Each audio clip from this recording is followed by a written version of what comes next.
Building a portfolio with Fidelity Basket Portfolios is kind of like making a sandwich. It's as simple as picking your stocks and ETFs, sort of like your meats and other topics, and managing it as one big, juicy investment. Now that's pretty good. Learn more at fidelity.com/baskets. Investing involves risk, including risk of loss. Fidelity Brokerage Services, LLC. Member NYSE SIPC.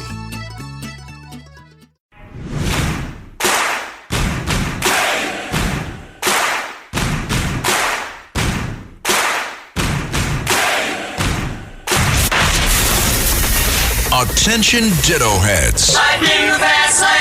Attention Bo Scouts. Goes by the pseudonym Bo Snerdley. It's time for the Soul of Excellence. He is a radio host here in New York. The Rush Hour is on the air. Rush. Now here's James Golden.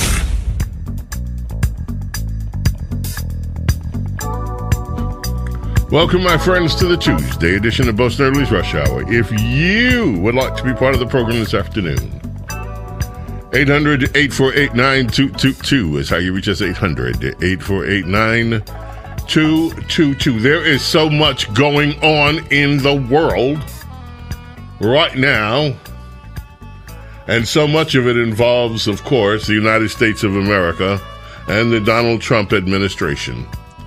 Let us see.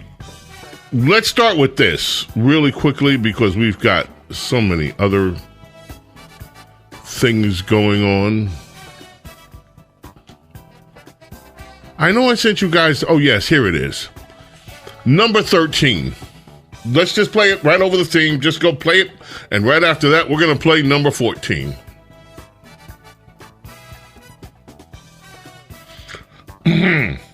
Today, we made an offer that the Ukrainians have accepted, which is to enter into a ceasefire and into immediate negotiations to end this conflict in a way that's enduring and sustainable and accounts for their interests, their security, their ability to prosper as a nation. I want to personally we both want to thank the Kingdom of Saudi Arabia, His Majesty, for hosting us, for making this possible. They've been instrumental in this process, and we're very grateful to them for hosting us here today. And hopefully we'll take this offer now to the Russians. And we hope that they'll say yes, to peace. The ball is now in their court. And but again, the president's objective here is, number one, above everything else, he wants the war to end. And I think today Ukraine has taken a concrete step in that regard. We hope the Russians will reciprocate. Well, you see, my friends, all the down news from just a week and a half, 2 weeks ago, suddenly reversed. The Ukrainians, and they are in Saudi Arabia, as you heard Secretary of State Marco Rubio said, the Ukrainians have decided that they want to come to the table after all, that they do want peace. This next one that you're going to hear is the National Security Advisor, Mike Walls, who was standing side by side with Marco Rubio as the announcement was made. Just think about it. We've gone from if the war is going to end to now how the war is going to end, and this was an important first step, and that was under President Trump's leadership. He has literally moved the entire global conversation to where we had a very senior Ukrainian delegation with us today. We've had engagements with our Russian counterparts, and now it's how the war is going to end, and that's under President Trump's leadership. And so there you have that. Now, what is happening with Canada and the United States is a thing of beauty. I'm going to jump right to that. I've been having discussions all morning long with some of my Canadian friends who are also, one of them, very senior advisor to me, is also a journalist, well-known journalist from Canada back in the day. And we've been talking about Mr. Ford, who imposed a tariff on the United States with their electricity. And at the time he did that, Mr. Ford, Premier of Ontario, said, "Let me be clear, I will not hesitate to increase this charge." After he imposed 25% tariffs on electricity exports from the Canadian province of Ontario to the United States, 3 states, Michigan, New York, and Minnesota, yesterday. He said, did he, Premier Ford, let me be clear, I will not hesitate to increase this charge if necessary. If the United States escalates, I will not hesitate to shut electricity off completely. Believe me when I say I do not want to do this. I feel terrible for the American people because it's not the American people who started this trade war. There's one person who's responsible. That's President Trump. Orange man bad. So he said he was going to shut off electricity if Donald Trump responded. Let me be clear. If Donald Trump escalates this, I won't hesitate. I'll shut off your electricity. Well, somebody in the press corps asked Caroline Leavitt. She had a humdinger of a press conference this afternoon. They asked Caroline, what happens if they shut off the electricity? What happens if they shut off he's threatening to shut off the electricity. Cut two. He's threatening to shut off the electricity. And what did Caroline Leavitt say to that? Conversations between the administration and the Canadians going on over this tariff, because the Ontario Premier says the next step is to cut off electricity to the U.S. And the president put out a statement after seeing those comments and said that it would be there would be grave consequences imposed on Canada if they think about shutting off electricity for the United States of America and our citizens. And the president is also determined to ensure that we are depending on American electricity, not the electricity production of foreign nations, including our allies in Canada. As for conversations between the administration and the Canadians. That's that. So there you go. So Mr. Big Talk, Mr. Big, Mr. Ford, Mr. Big, let me be clear, I won't hesitate to increase this charge. If necessary, if the United States escalates, I will not hesitate to shut the electricity off completely. Well, President Trump said, fine and dandy, here's another 25% tariff on your behind. Here, take 25% more. I'll take that threat and I'll raise you 25% more tariffs, this time on your steel. This time on your aluminum. Everything, you want to play games? You want to FAFO with me? And so, that story comes. Now, right before the show started, and then, by the way, Donald Trump, there were headlines all day about this. Markets tank as Donald Trump declares national emergency amid shocking new Canadian tariffs and 51st state threat. Ontario electricity surcharge. Trump doubles tariffs on Canadian metals, causing Ontario to what? This came right this. I printed this at 3:33 p.m. What does it say? It says Trump doubles tariffs on Canadian metals, causing Ontario to back down on electricity price hikes. President Donald Trump said Tuesday that he planned to double his planned tariffs on steel and aluminum from 25 to 50% for Canada, a retaliation that prompted the provincial government of Ontario to back down. After all that big talk, oh yeah, you let them do it, and we'll shut down electricity to the United States. After all that big talk, Mr. Big backed down. Now, he did have some face saving. The Commerce Secretary of the United States, Mr. Lutnick, called the Premier, Mr. Ford, and said, we should be talking about this. And so with a little bit of face saving, Mr. Big backed down from his threat to cut off electricity. But I will tell you one thing, and Caroline Leavitt addressed it. This shows you why we can't be, as a nation, dependent on any other nation for critical infrastructure needs, like your electricity. Why would we depend on any other country for our electricity? Ms. Levitt also talked about these tariffs and the reciprocity with other nations. That's cut one. And let's listen at that one really quickly. Well, the president is, again, responding to the fact that Canada has been ripping off the United States of America and hardworking Americans for decades. If you look at the rates of tariffs across the board that Canadians have been imposing on the American people and our workers here, it is egregious. In fact, I have a handy-dandy chart here that shows not just Canada, but the rate of tariffs across the board. If you look at Canada, since you brought it up, American cheese and butter, nearly 300% tariff. You look at India, 150% tariff on American alcohol. You think that's helping Kentucky bourbon be exported into India? I don't think so. 100% tariff on agricultural products from India. Look at Japan, tariffing rice, 700%.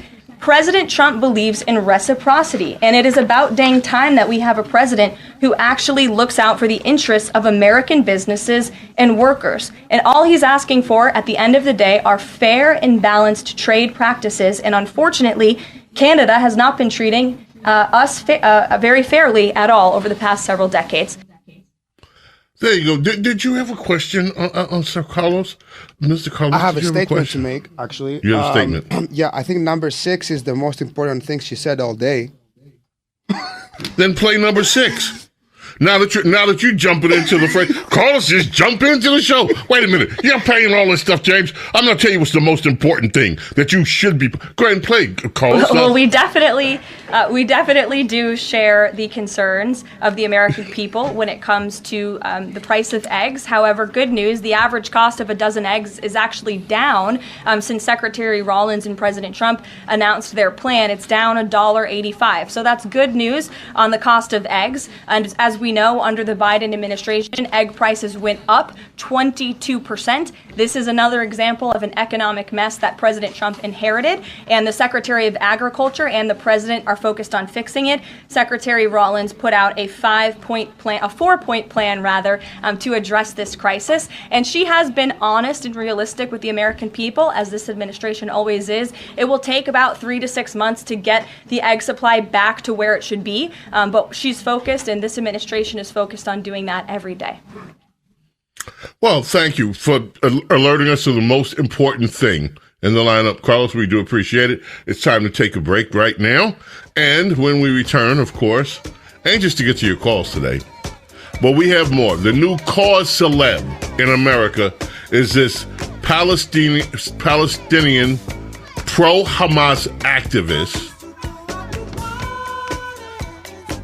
Mahmoud Khalil, and every Democrat's lining up. They can't stand it. How dare an Obama judge weighed in and said, oh, no, don't deport him.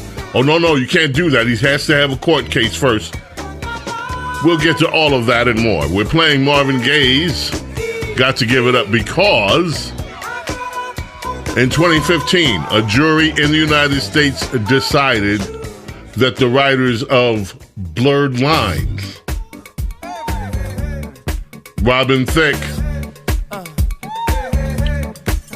and Pharrell Williams, stole the groove from Marvin Gaye. Well, actually, it's called breaching the copyright. Yeah. The Marvin Gaye estate was awarded $7.3 million in damages. Their lawyer said the ruling set a horrible precedent. Yeah, well, lifting somebody's song is also a horrible precedent. James Golden, Snerdley. Blurred Lines. Nothing blurred about the way the Trump administration is handling things, though. Coming back. Don't go away.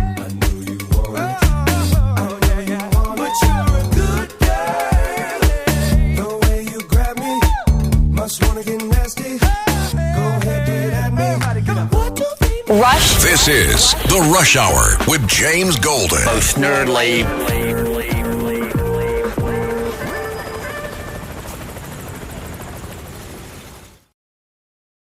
Greg Kelly here with an urgent retirement warning. President Trump's return is set to usher in a new golden age, but growing trade tensions and China's ruthless attack on the dollar have rattled the markets. That's why Warren Buffett just dumped $133 billion in stocks. And so too have Jeff Bezos, Larry Page, and even Jamie Dimon, CEO of the world's largest bank. That's why thousands of informed IRA and 401k savers are now shielding their savings with gold. And the experts at Colonial Metals Group are the only folks I trust to help you to do the exact same thing, especially now after Rich Dad Poor Dad author Robert Kiyosaki warned of a coming market crash. So visit freegoldguide.com/Kelly or call 800-655-5186. You'll get a free gold guide on how to bulletproof your wealth with gold tax-free. Plus, see if you qualify for a free home safe and as much as $7,500 in free silver. Once again, that's freegoldguide.com/Kelly. Are your ulcerative colitis symptoms proving difficult to manage? Tremfya guselkumab can help you manage the cycle of UC symptoms. At 1 year, many patients taking Tremfya achieved clinical remission, and some patients also achieved endoscopic remission. Individual results may vary. Tremfya is a prescription medicine used to treat adults with moderately to severely active ulcerative colitis. Serious allergic reactions and increased risk of infections may occur. Before treatment, your doctor should check you for infections and TB. Tell your doctor if you have an infection, flu-like symptoms, or if you need a vaccine. Ask your doctor if Tremfya can help you manage the cycle of UC symptoms. Call 1-800-526-7736 to learn more or visit tremfyaradio.com. Over the past several days, 3 females have been found dead. Looks like someone's going after these girls. Then they have to know to watch their backs. Streaming March 13th. You really want what happened to this one that happened to you? Exactly why I need to keep going on this. Starring Emmy Award winner Amanda Seyfried. I'm worried about what you're gonna find. So am I. Long Bright River. A limited series. Streaming March 13th. Only on Peacock.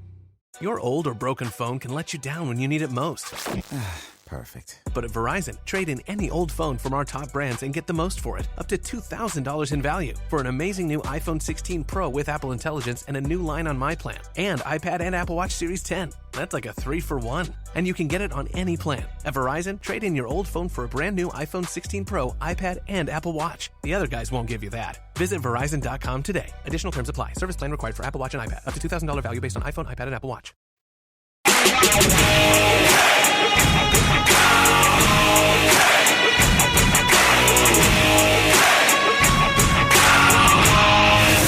James Golden, known popularly as Bo Snerdley. This is The Rush Hour with James Golden. Rush. ICE Houston just announced that in a single week-long operation in the Houston area, they arrested 646 illegal aliens. That is a huge number for one ICE office in one single week. ICE says 543 of those illegal aliens were criminals, 140 of which were aggravated felons, 34 were sex offenders or pedophiles, and 52 had drug trafficking or drug possession charges. This is by far the most arrests we've seen from a single operation under this new Trump administration. Whose birthday is it today, Carlos? Oh my goodness. Okay, so heavenly birthday or not? No, well, he's still kicking. Okay. I'm sorry. Birthday for Bobby McFerrin. Yeah. Is that not him? No, that's him. That's what he says. Yes, Bobby McFerrin's birthday today, I guess. Yeah. Okay. Great American jazz vocalist and conductor known for his 1988 U.S. #1 and UK #2 single, "Don't Worry, Be Happy." Yeah, this is it. Huh. I really thought it was by Bob Marley, but you thought this was Bob Marley? No, I thought Bob Marley wrote that song. Okay. I'll take it. Yeah, that's Bobby McFerrin, and happy birthday to Bobby McFerrin. Okay, ladies and gentlemen, Princess Diana just sent me something. I'm trying to track it down. Oh,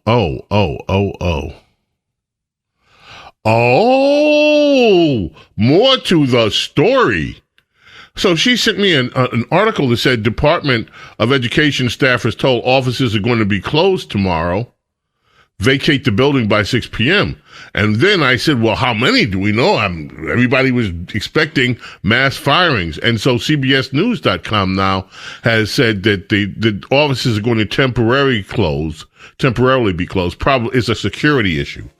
So there's going to be more on this story. We're going to have to find out more about that. By the way, you see Donald Trump has a new Tesla, bought a Tesla, beautiful car to the White House. Great color. Yeah, nice color. And he also says that people that are vandalizing the Tesla dealerships, they're domestic terrorists. And they will be charged with domestic terrorism. You gotta love it. We will get to what's happening on the college campuses. Columbia is just the State Department is asking Columbia University's help in locating more of these people that were threatening the lives of their Jewish students during this uprising, and they're refusing to help. Bo Snerdley, Rush Hour. Don't go away. Stay right here.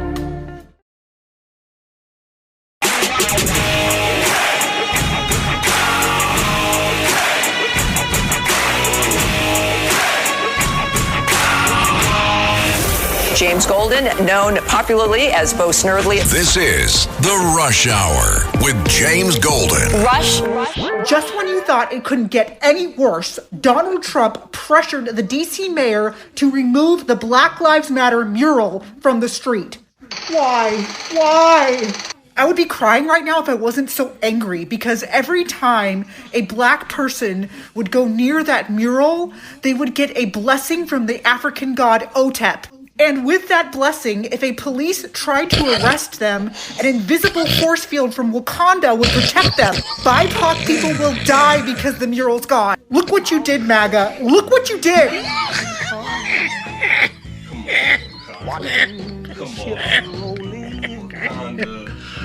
Oh, man.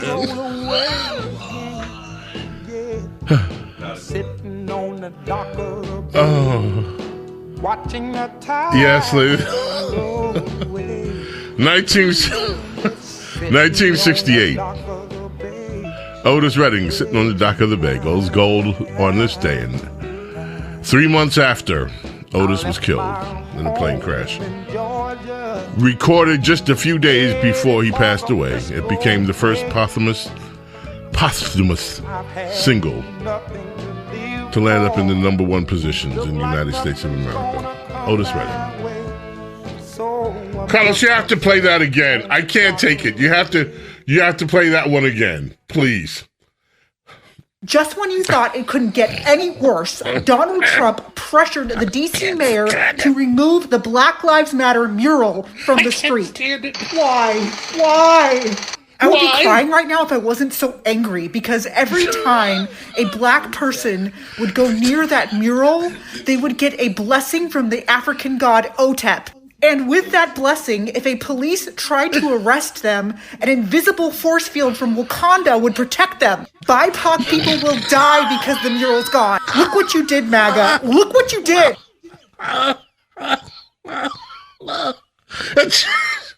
Folks, she's serious. So every time they go, yes, she said Wakanda. Wakanda forever. Damn it. Damn you. Cat's out the bag. The cat's out the bag. Wakanda's real. And the Black Lives Matter mural had power to prevent arrest of only black people. And the African god Otep would bless. I mean, and you know, this is part of history. I like Otep, and I had nothing against Otep. Yeah, Egyptian is African. Egyptian, you know, Otep. But the African child.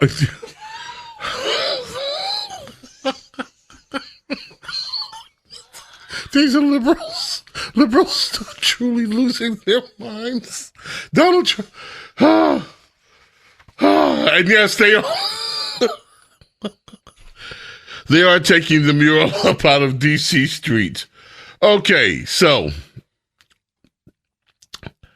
let's see.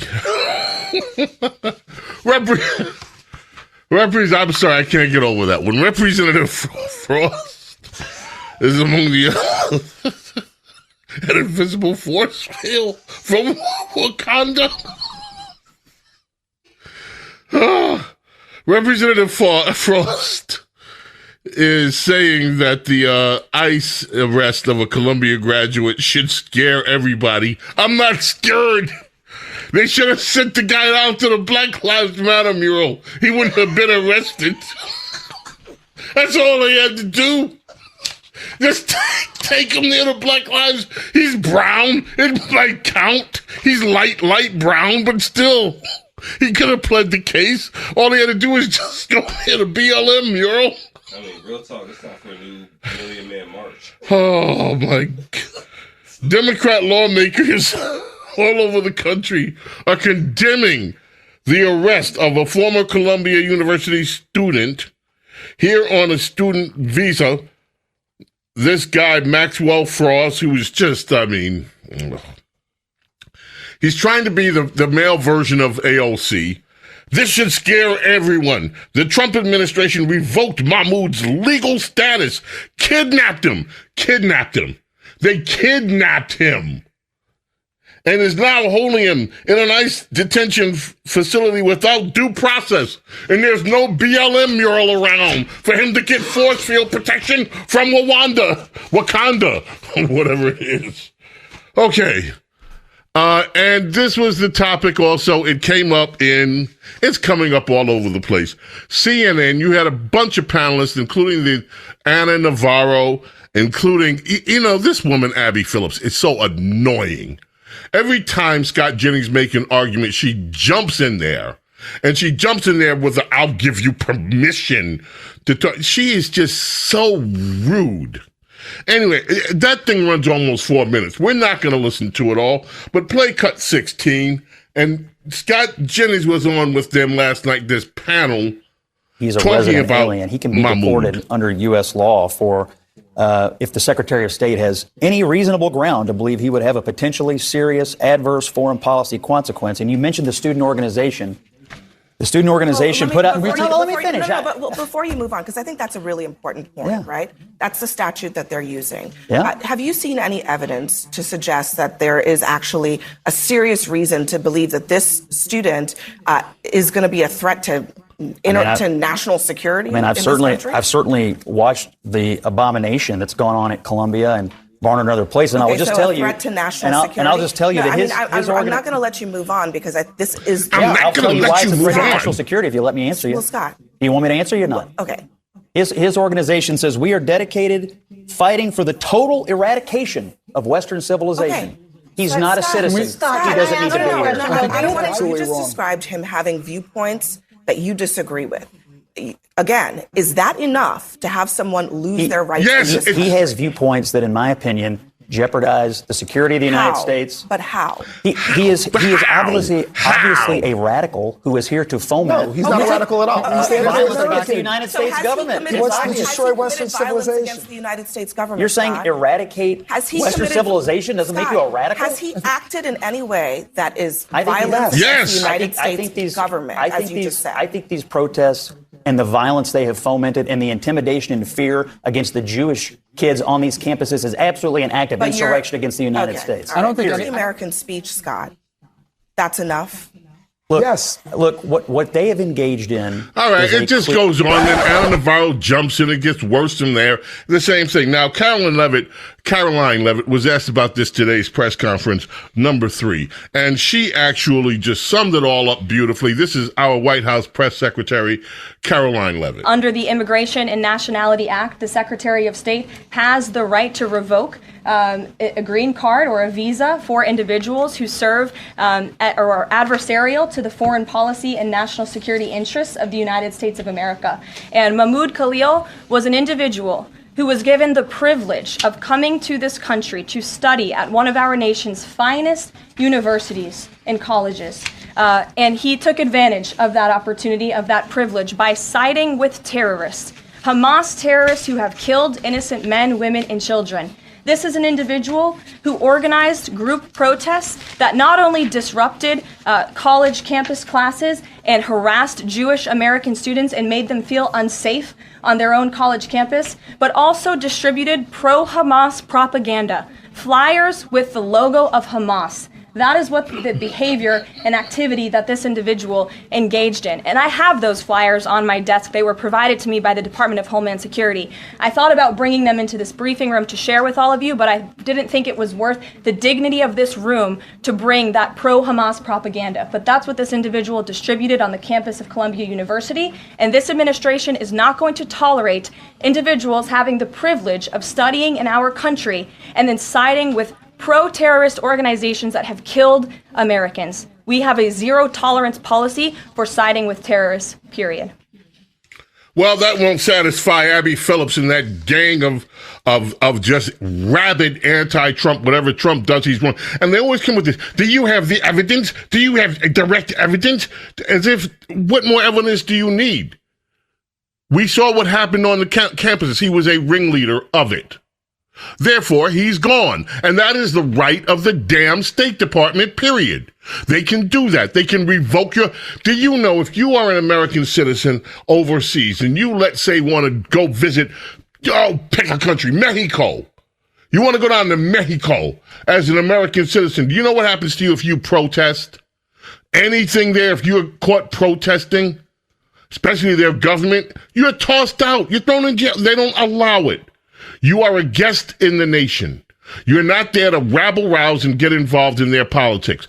And as I said shortly before we went to the break, the Trump administration has asked for Columbia University's help in identifying some of the other student activists, these pro-terrorist activists, that were harassing their Jewish students. And do you know these people, these administrators at Columbia University are refusing to help? They are absolutely, $400 million has been cut from their budget, from the federal government already. Make sure not another dime of federal money needs to go to Columbia. Columbia University has over a $14 billion endowment. $14 billion. Let them spend every dime of their own money. Not a dime of federal money needs to go. Everything possible that this government can do to deal with every single one of those terrorist sympathizers at Columbia University needs to be done. I saw Ann Coulter the other day asking about, First Amendment rights. The guy is not a citizen of this country. He's here on a visa. He should be thrown out as soon as possible. An Obama judge is standing in the way of it right now. These people, they never meet a terrorist sympathizer in America that they don't like. Anyway, the Tesla. I had a soundbite on that, not needed. We've all seen the car now. It's a beautiful car, beautiful Tesla. President said these people that are disrupting and causing vandalism at Tesla dealership, they are going to be listed as domestic terrorists. Good for them. That'll probably also send the liberals into another conniption fit. And while you have all that going on, you have that guy. What is that guy's name? I know Princess Di or Lady Benedict will know. The guy that ruined Budweiser. That guy. The one that thinks he's a girl. Dylan Mulvaney. That guy. He was on with The View. Just play a little bit of it because it's hysterical. Let's see what number that is. Yeah. That's Whoopi Goldberg. Last week, California Governor Gavin Newsom said that he thinks that trans athletes competing in girls' and women's sports was deeply unfair. Now, I want to hear what you think, because I'll tell you what I think, too. Yeah. The last time I played a sport, I was 6 years old, and I was on a soccer team, but I assigned myself as the nurse. So I sat with the Band-Aids. And so, in the words of Wicked, I am not that girl.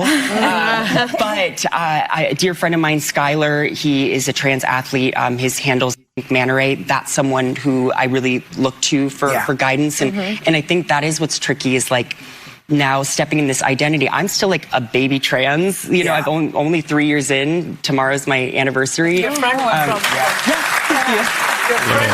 female to male and is competing with other males. Correct. No. Yes. Her friend. Her friend went from female to male and is competing with other males. So Gavin doesn't have a problem with that. Well, I think part of the problem that the trans community is facing, and it's the same problem that women face, is if you don't know anything about our bodies, you don't know how it works. So when you come in and you say, you know, these are men, you know, competing against women. You're assuming that the women are weak and just can't do anything except right here. Have you seen female athletes? They know what they're doing. Have you seen men athletes what's whooping? going on or why this is an issue. The same for me as when people say, okay, that's you know, enough of Whoopi Goldberg and Dylan, and just go have a Bud Light or something, will you? James Golden, Snerdley. Hey, phone calls are coming up next. Oh, yes. On this day in 1975, ladies and gentlemen, thank you. The original soundtrack. The third album. That's the name of the album. They called it the original soundtrack. 10cc was released.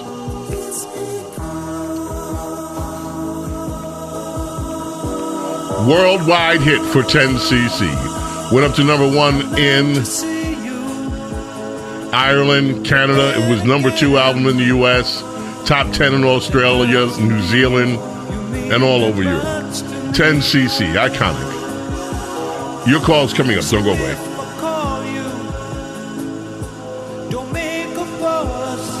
Rush. This is The Rush Hour with James Golden. Snerdley.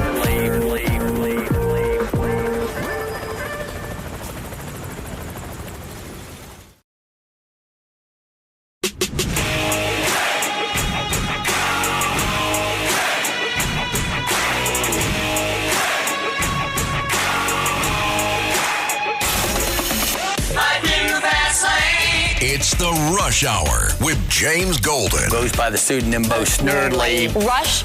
Now, here's James Golden. The Carlton Dance song. Oh. It's not unusual to be Carlos is doing the Carlton Dance. Folks, I had no idea about the Carlton Dance until he mentioned it earlier. And then TJ said, "You're not aware of the Carlton Dance, are you?" So they dug up the video from the Fresh Prince, and I saw the Carlton Dance. Tom Jones, number 1 on the singles charts with this one in 1965 on this day. And ladies and gentlemen, it is now time. James Golden, a.k.a. Bo Snerdley, presents Rapid Phones. Let's start off with Judith in Brooklyn, New York. How are you, Judith? Hi. I don't know if you're interested in a reincarnation story, but it piqued my interest when you're talking about those twins, right? Yes. Okay. You're talking about echoes of the unknown, the little series we do here that airs on many of these stations, and we did a story about 2 twins. Let me just give the recap for those people that don't know the story. 2 twins, a set of twins. They were killed in a car accident. They came back. Well, another set of twins was born in the same family that the 2 twins had. And they remembered things that happened, including the scene of an accident that they both remembered. The car accident that took the life. So it's a story basically about reincarnation. And Judith, you were saying? Yes. So let me just say, there's an actor. He died in 2006 called Glenn Ford. Glenn Ford. He was a famous American actor. It turns out in World of Mysteries, Volume 11, pages 31 to 36, He was put under regressive therapy hypnosis by a Dr. Maurice Benjamin. And to make the long story short, it was a seance in 1975, and with two psychologists there and a journalist that recorded everything. Turns out he came out, he was once Charles Stewart, a Scotsman, spoke perfect Scottish in that accent. He played perfect piano like Chopin, Mozart, where Glenn Ford never took a lesson in his life. This Charles Stewart died at the age 32, and he could completely, he became Charles Stewart. And there is in Scotland somewhere a tombstone with the exact date. Then they brought him further back. He was now, same guy, Glenn Ford, was a Frenchman called Lanvaux, Launvoux, Lanvaux, died in 1684. This time he was talking in perfect French under hypnosis, and he was talking about he was talking about a castle where he had horses. He could describe exactly what a stable. And they were saying, they were looking it up. They said, there's no stable. This became a gorgeous dining room, whatever. Then they looked further. It used to be a stable. And then later they did reconstruction work and they took away the stable. And he was actually a Frenchman by that name. Same guy. This is amazing. Judith, I have to stop you there because we're running out of time. And we had callers who want to talk about the tariffs and everything. And look, Judith, I hope you call back for the Saturday show. Quite interesting. Anyway, we got to go. Daggone it. Eric in Manhattan. I want you to call back tomorrow. Eric says we should have reinstated tariffs years ago. I, Eric, tend to agree with you. And Joseph wants to talk about Cuomo, who's running for mayor, all of a sudden interested in hiring new cops. We got to go. May God bless and protect each and every single one of you, your families, your loved one. Love and gratitude for your being here. God willing, we'll see you tomorrow. Adios. Bye. Wow. What's up? I just bought and financed a car through Carvana in minutes. You? The person who agonized 4 weeks over whether to paint your walls eggshell or off-white bought and financed a car in minutes? They made it easy. Transparent terms, customizable down and monthly. Didn't even have to do any paperwork. Wow. Mm-hmm. Hey, have you checked out that spreadsheet I sent you for our dinner options? Finance your car with Carvana and experience total control. Financing subject to credit approval.